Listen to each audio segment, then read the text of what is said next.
Howdy folks, how you all doing? My name is Jeff from the Idiot Car Guys.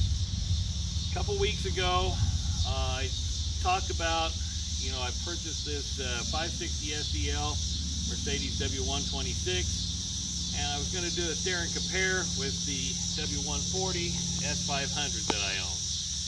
First of all, this is a 1989 560 SEL W126. Probably the most sought after Mercedes Benz today. Very reliable car, several different configurations. You had the SEL, you have the SE, all in the W126. This one happens to be the big bad boy, the full luxury out model. We talked about, this one had a few little bruises. And as I got to detailing it up a little bit, I found a few more little bruises, but quite frankly, this car is in still pretty good shape. Got a little dent here in the hood, a little bruise right along here. I talked about the bruise down here, but still, again, this car is in remarkable shape for its age, being a 32-year-old car. I'm going to show the interior a little bit. I did talk about I had the lamb's wool or sheep's wool seat covers that the customer had, the person I bought it from had. However, the seats are nearly original. I mean, they're got a few little, just a little cracks in the leather, but overall they're in remarkable shape, and that's probably because of the seat covers that have been on the car. Back seat, didn't get to show it in the first video. This one has, again, the interior is in remarkably great shape. Also, this has the reclining rear seat, and I'll show you the difference too. In the 560, it not only reclines the back, the seat part actually also moves. This is also has the heated rear seats as well. Kind of a luxury liner for the Mercedes, and that's kind of why I like the car. It's got great body shape and a great design.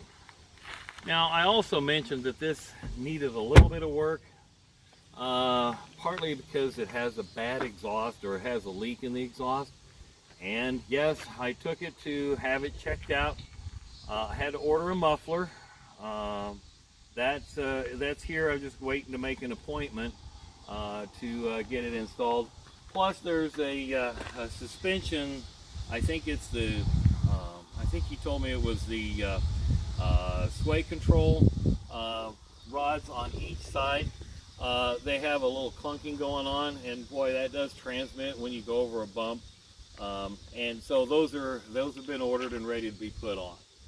Other than that, this car, actually, I've driven it a couple of times down the road, and it drives remarkable. I love it. And the 126 body, or the 126 chassis, I think is probably by far the better chassis of the Mercedes Benz, at least back in the the 80s and 90s. Now we'll go over here to the W140 S500. Has a lot of the same features, but if you notice, the car is a little bulkier. The body lines are a little bit bigger.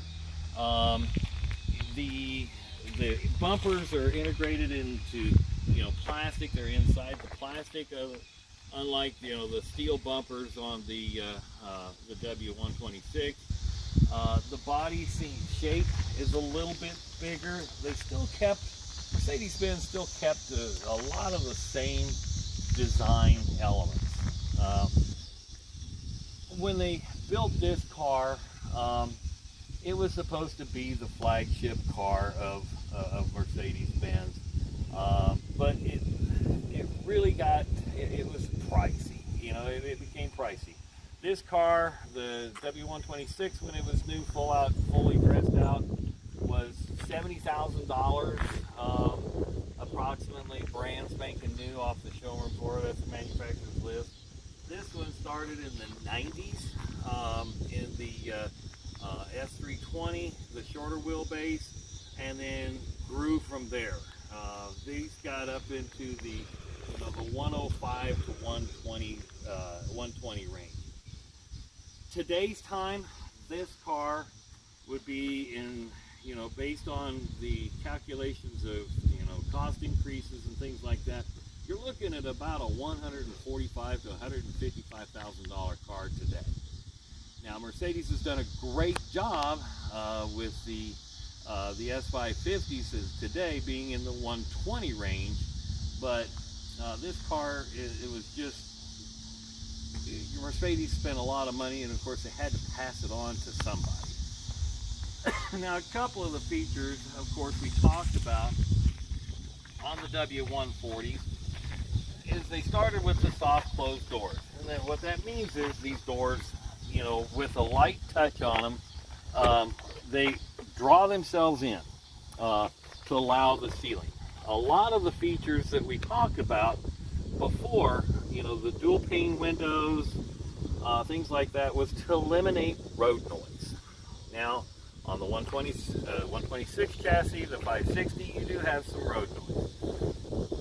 Excuse me, Mercedes kind of fixed that. They eliminated that with the dual pane glass, the soft close sealing doors, the trunk, put a little more insulation under the hood and under the trunk. That was all to reduce the road noise. The other thing that Mercedes did, they kept the same dash layout in the W140, but they added a lot more padding. They've got this extra bulk pad down here to protect the occupants. One of the things that Mercedes has always been is a leader in the safety. I mean, they're, back in the 80s and 90s, Mercedes and Volvo were chasing each other when it came to safety. My feelings are Volvo has done a great job. Mercedes, I would say they're equal, but some of the analysts all say that Volvo probably is a little bit better. Either one of them, I think, in a collision, you're going to be protected. However, I don't know if some of you know, Princess Diana was actually killed in a W140. She was riding in the back seat. I believe if my memory holds me true to the story, she was in the back seat of a S320 short wheelbase, and she was killed in a W140. So the impact of that collision probably was, I'd have to go back and research it, but I believe that with a rear end impact was probably more devastating because there's not a lot back there to protect it. Front impact, Mercedes does a great job. In both these models, they have where the engine drops down below, and allows the passenger to be protected. In frontal collisions. Now, one of the things that when Mercedes-Benz moved from in the W126 chassis, with the introduction of the airbags, the driver's side was easy for Mercedes-Benz. The passenger side, however, since this model had already been engineered, they had to do a couple of things or eliminate a couple of things that I didn't like when they had to go in the 80, I think it was the 88 models and later in this chassis. The glove box is gone. They had to eliminate that because they had to put an airbag in there somewhere. So the only storage in this model, 88 and 89 and later, is in the front center console. So that glove box is gone. But Mercedes did add this extra little tray here. It's great to hold a cell phone. But, they had to do something. They couldn't go re-engineer the whole dashboard. in the W140, they brought the glove box back. You know, you have the airbag is now integrated as part of the top dash versus down into the mid section of the dash. A couple other things that I really like about, you know, the style, you know, the 126 chassis. You know, the styling, it's timeless. This body design has been around since the 70s. 123 chassis, 126 chassis, they just improved it suspension wise. Just the overall reliability of the 126 chassis is so much better than its predecessors. That's why they're becoming so much more desirable today. I like the my 85 300 SD. That's the 126 chassis, just the shorter wheelbase. So there's not a lot of difference, but the wheelbase and of course the passenger compartment. I will be doing a drive video on this car once I get the exhaust fixed, and you know, get the suspension. As far as performance, and again, I talked about this in my first video, that this model actually still drives like a traditional Mercedes. You get into the W140, again, you have that Lincoln town car kind of float.